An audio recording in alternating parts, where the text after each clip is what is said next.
जय श्री शारदा माता की। दोस्तों, माँ शारदा आपका मंगल करें।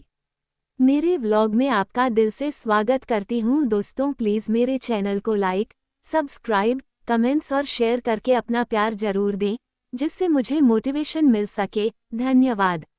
आज मैं आपको माँ शारदा मेहर वाली की चमत्कारिक कथा सुनाने जा रही हूँ, तो ध्यान से सुनें। मेहर की माता शारदा। सतना देश का दिल कहलाने वाले मध्य प्रदेश में सतना जिले की मेहर शहर में 600 फुट की ऊंचाई पर त्रिकुटा पहाड़ी पर मां दुर्गा के शारदीय रूप श्रद्धेय देवी मां शारदा का मंदिर है, जो मेहर देवी मंदिर के नाम से प्रसिद्ध है। ये हिंदुओं का महत्वपूर्ण धार्मिक एवं आस्थावान स्थान है। यहाँ श्रद्धालुजन माता का दर्शन कर उसी तरह पहुँचते हैं जैसे जम्मू में मां वैष्णो देवी का दर्शन करने जाते हैं। मां मेहर देवी के मंदिर तक पहुंचने के लिए लगभग 1000 सीढ़ियां तय करनी पड़ती है।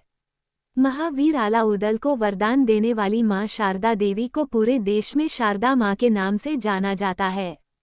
यहां पर रोपवे बनने से अब श्रद्धालुओं को माता के दर्शन करने में आसानी हो गई है। इस मंदिर की उत्पत्ति के पीछे एक बहुत ही प्राचीन पौराणिक कहानी है, जिसके अनुसार सम्राट दक्ष की पुत्री सती भगवान शिव से ब्याह करना चाहती थी, परंतु राजा दक्ष शिव को भगवान नहीं, भूतों और अघोरियों का साथी मानते थे और इस विवाह के विरोधी थे। फिर भी सती ने अपने पिता की इच्छा के खिलाफ भगवान शिव से ब्याह रचा लिया। कहानी के अनुसार एक बार राजा दक्ष ने बृहस्पति सर्व नामक यज्ञ रचाया। इस यज्ञ में ब्रह्मा, विष्णु, इंद्र और अन्य देवी देवताओं को भी आमंत्रित किया गया था, लेकिन जानबूझकर उन्होंने भगवान महादेव को नहीं बुलाया।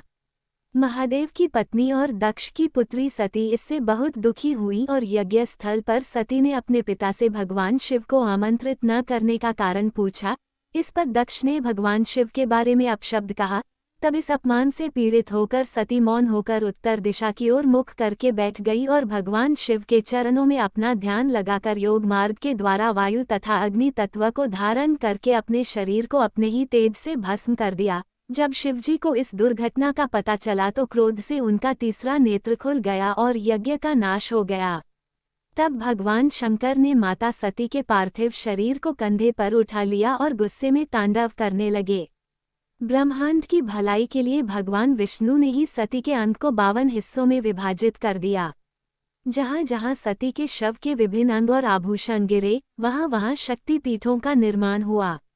उन्हीं में से एक शक्तिपीठ है मेहर देवी का मंदिर, जहां मां सती का हार गिरा था। मेहर का मतलब है मां का हार, इसीलिए इस स्थल का नाम मेहर पड़ा। अगले जन्म में सती ने हिमाचल राजा के घर पार्वती के रूप में जन्म लिया और घोर तपस्या कर शिवजी को फिर से पति के रूप में प्राप्त किया। इस तीर्थस्थल के बारे में दूसरी रोचक दंतकथा भी प्रचलित है। बताते हैं कि आज से 200 साल पहले मेहर में महाराज दुर्जन सिंह जुदेव नाम के राज शासन करते थे। उन्हीं के राज्य का एक चरवाहा गाय चराने के लिए जंगल में आया करता था। इस भयावह जंगल में दिन में भी रात जैसा अंधेरा रहता था। कई तरह की डरावनी आवाजें आया करती थीं। एक दिन उसने देखा कि उन्हीं गायों के साथ एक सुनहरी गाय कहीं से आ गई और शाम होते ही वह गाय अचानक कहीं चली गई। दूसरे दिन जब वह चरवाहा इस पहाड़ी पर गाय लेकर आया, तो देखा कि फिर वही गाय इन गायों के साथ मिलकर चर रही है। तब उसने निश्चय किया कि शाम को जब ये गाय वापस जाएगी तब उसके पीछे पीछे वह भी जाएगा। गाय का पीछा करते हुए उसने देखा कि वो पहाड़ी की चोटी में स्थित गुफा में चली गई और उसके अंदर जाते ही गुफा का द्वार बंद हो गया। वो वहीं द्वार पर बैठ गया।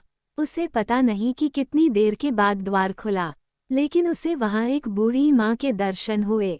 तब चरवाहे ने उस बूढ़ी महिला से कहा, माई, मैं आपकी गाय को चराता हूँ, इसलिए मुझे पेट के वास्ते कुछ दे दो। मैं इसी इच्छा से आपके द्वार आया हूँ। बूढ़ी माता अंदर गई और लकड़ी के सूप में जौ के दाने उस चरवाहे को दिए और कहा, अब तू इस जंगल में अकेले न आया कर। वह बोला, माता, मेरा तो काम ही जंगल में गाय चराना है, लेकिन आप इस जंगल में अकेली रहती हैं, आपको डर नहीं लगता? तो बूढ़ी माता ने उस चरवाहे से हंसकर कहा, बेटा, ये जंगल, ऊंचे पर्वत पहाड़ ही मेरा घर है, मैं यही निवास करती हूँ। इतना कहकर वह गायब हो गई। चरवाहे ने घर आकर जौ के दाने वाली गठरी खोली तो हैरान हो गया। उसमें जौ की जगह हीरे मोती चमक रहे थे। उसने सोचा, मैं इसका क्या करूँगा। सुबह होते ही राजा के दरबार में हाजिर होऊंगा और उन्हें आपबीती सुनाऊंगा। दूसरे दिन दरबार में वह चरवाहा अपनी फरियाद लेकर पहुंचा और राजा के सामने पूरी आपबीती सुनाई। उस चरवाहे की कहानी सुनकर राजा ने दूसरे दिन वहां जाने का कहकर अपने महल में सोने चला गया। रात में राजा को ख्वाब में चरवाहे द्वारा बताई बूढ़ी माता के दर्शन हुए और आभास हुआ कि यह आदि शक्ति मां शारदा है। स्वप्न में माता ने महाराजा को वहां मूर्ति स्थापित करने का आदेश दिया और कहा कि मेरे दर्शन मात्र से सभी लोगों की मनोकामनाएं पूर्ण होगी। सुबह होते ही राजा ने माता के आदेशानुसार सारे कार्य करवा दिए। शीघ्र ही इस स्थान की महिमा चारों ओर फैलने लगी। माता के दर्शनों के लिए श्रद्धालु कोसों दूर से आने लगे और उनकी मनोवांछित मनोकामना भी पूरी होने लग। इसके बाद माता के भक्तों ने मां शारदा का विशाल मंदिर बनवा दिया। इस धार्मिक स्थल के संदर्भ में एक अन्य दंतकथा भी प्रचलित है।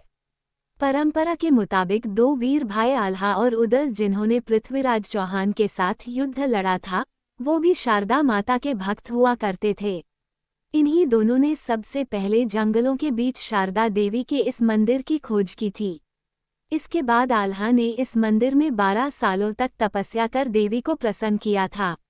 माता ने उन्हें अमृतत्व का आशीर्वाद दिया था। कहते हैं कि दोनों भाइयों ने भक्तिभाव से अपनी जीभ माता शारदा को अर्पण कर दी थी, जिसे मां शारदा ने उसी क्षण वापस कर दिया।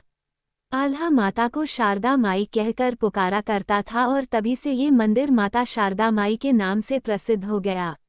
आज भी मान्यता है कि माता शारदा के दर्शन सर्वप्रथम आल्हा और उदल ही करते हैं। मंदिर के पीछे पहाड़ों के नीचे एक तालाब है जिसे आल्हा तालाब कहा जाता है। तालाब से 2 किलोमीटर और आगे जाने पर एक अखाड़ा है, जिसके बारे में कहा जाता है कि यहाँ आल्हा और उदल कुश्ती लड़ा करते थे। इस समय मंदिर का पूरा कार्य मां शारदा समिति की जिम्मेदारी पर चल रहा है। इस समिति के अध्यक्ष सतना जिले के कलेक्टर हैं। यदि मंदिर के इतिहास में जाएं तो मां शारदा की प्रतिष्ठापित मूर्ति चरण के नीचे एक प्राचीन शिलालेख से मूर्ति की प्राचीन प्रामाणिकता की पुष्टि होती है। मेहर नगर के पश्चिम दिशा की ओर चित्रकूट पर्वत में श्री आद्य शारदा देवी तथा उनके बाईं ओर प्रतिष्ठापित श्री नरसिंह भगवान की पाषाण मूर्ति की प्राण प्रतिष्ठा आज से लगभग 1994 वर्ष पूर्व विक्रमी संवत 559 शक 424 चैत्र कृष्ण पक्ष चतुर्दशी मंगलवार के दिन ईस्वी सन 502 में तोरमानहून के शासनकाल में श्री नुपुल देव द्वारा कराई गई थी। इस मंदिर में जानवरों की बलि देने की प्रथा प्राचीन काल से ही चली आ रही थी, जिसे 1922 में सतना के राजा ब्रजनाथ जूदेव ने प्रतिबंधित कर दिया था। शारदा प्रबंध समिति के बेटू महाराज बताते हैं, जनवरी 1997 में शारदा मां के दरबार में इलाहाबाद के एक भक्त ने मां को भेड़ चढ़ाई थी। उस वक्त बिल्ला की उम्र महज 10 दिन की थी। उन्होंने बेजुबान पशु को उसी दिन से अपने पास रख लिया। वो कहीं भी रहे, आरती के समय मां के दरबार में पहुंच जाता। ग्राम मझियार के एक भक्त कहते हैं कि बिल्ला उन्हें अपना दुश्मन मानता है, जो बकरा लेकर मंदिर आते हैं। यदि बिल्ला किसी को बकरा लेकर सीढ़ियों की ओर आता देख लेता है, तो उसे ऊपर नहीं जाने देता है। पूरे देश में सतना का मेहर मंदिर माता शारदा का एकमात्र मंदिर है, जहां इस पर्वत की चोटी पर माता के साथ ही श्री काल भैरवी, भगवान हनुमान जी, देवी काली, दुर्गा, श्री गौरी शंकर, शेषनाग, फूलमती माता, ब्रह्मदेव और जलापा देवी की भी पूजा की जाती है। जय मां शारदा। आप सभी भक्तों की मनोकामना मां शारदा पूरी करें। आप सभी भक्तों का पूरी कथा सुनने के लिए दिल से धन्यवाद।